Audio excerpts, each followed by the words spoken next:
How did the Roman Empire rule the world for centuries, only to collapse so tragically? What lessons can we learn from its rise and fall? The Roman Empire stands as one of the most influential civilizations in human history. Spanning over a millennium, it shaped culture, politics, and warfare in ways that still resonate today. In this video, we'll explore three key aspects of the Roman Empire: how it ruled the known world, the reasons behind its collapse, and the lessons we can draw from its history. Along the way, we'll uncover captivating side stories and famous quotes from its emperors and historians. Let's dive in. Rome was not built in a day, nor was its empire.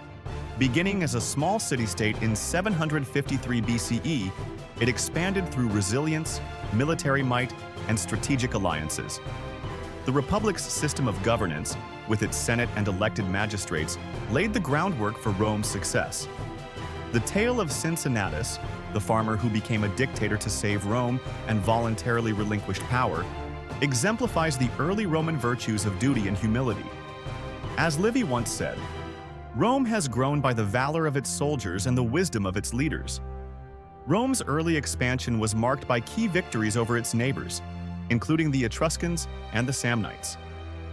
The Punic Wars against Carthage further solidified its dominance in the Mediterranean. The genius of military commanders like Scipio Africanus, who defeated Hannibal at the Battle of Zama in 202 BCE, showcased Rome's strategic brilliance. Scipio famously declared, "I am convinced that nothing is so likely to unite mankind as a shared hatred." By the 2nd century CE, Rome ruled an empire stretching from Britain to Egypt.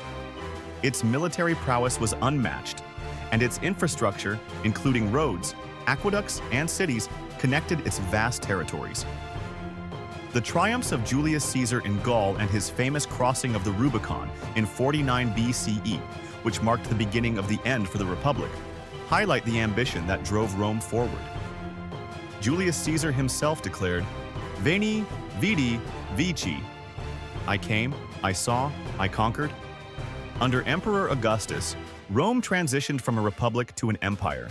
The Pax Romana, a period of relative peace lasting over 2 centuries, saw Rome flourish culturally and economically.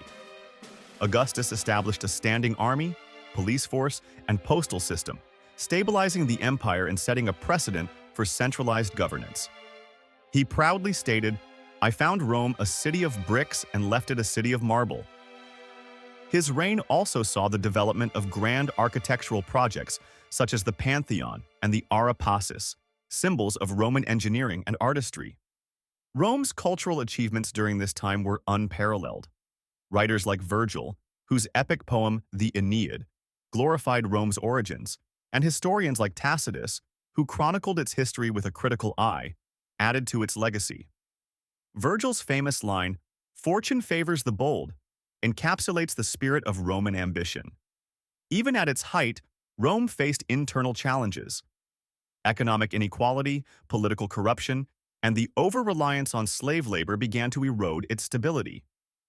The assassination of Julius Caesar in 44 BCE by senators fearing his growing power symbolized the Republic's internal struggles. Shakespeare immortalized this moment with the phrase, "Beware the Ides of March." The reign of Nero, marked by extravagance and the Great Fire of Rome in 64 CE, further highlighted the leadership crises that plagued the empire. Nero's rumored last words, "What an artist dies in me," reflect his self-obsession. Meanwhile, emperors like Marcus Aurelius, a philosopher king, sought to uphold the empire's ideals. His Meditations remain a timeless guide to Stoic philosophy, with lines like, "The happiness of your life depends upon the quality of your thoughts."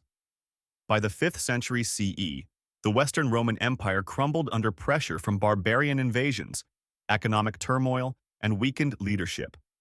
The sack of Rome by the Visigoths in 410 CE shocked the ancient world, symbolizing the end of an era. Reflecting on this, St. Jerome remarked, "Rome is not eternal." The division of the empire into eastern and western halves further weakened its cohesion. The Eastern Byzantine Empire continued for nearly 1,000 years, preserving much of Rome's legacy. However, the Western Empire's fall raises an important question. Were external invasions the primary cause, or did Rome collapse under the weight of its own contradictions? As historian Will Durant put it, the story of Rome is the story of the world. The historian Edward Gibbon, in his seminal work, The Decline and Fall of the Roman Empire, argued that complacency and moral decay played as much a role in Rome's downfall as external threats. How can modern nations learn from Rome's successes and failures? The Roman Empire's history is a mirror, reflecting humanity's potential and pitfalls. Its stories, from the valor of its soldiers to the wisdom and folly of its leaders, continue to captivate us. Innovations like the Julian calendar, the Latin language, and Roman law have left an indelible mark on the world. The Colosseum, a symbol of Roman engineering and entertainment, stands as a testament to its grandeur. As visitors marvel at its ruins, they are reminded of Juvenal's famous observation: "Give them bread and circuses, and they will never revolt." From its humble beginnings to its grand achievements and eventual fall, the Roman Empire remains a source of endless fascination and inspiration. Its history challenges us to reflect on the nature of power, ambition, and resilience. What do you think is the greatest lesson we can learn from Rome? Thank you for joining us on this journey through the ages. Don't forget to like, subscribe, and share your thoughts in the comments below. Let the legacy of Rome inspire us to build a better future.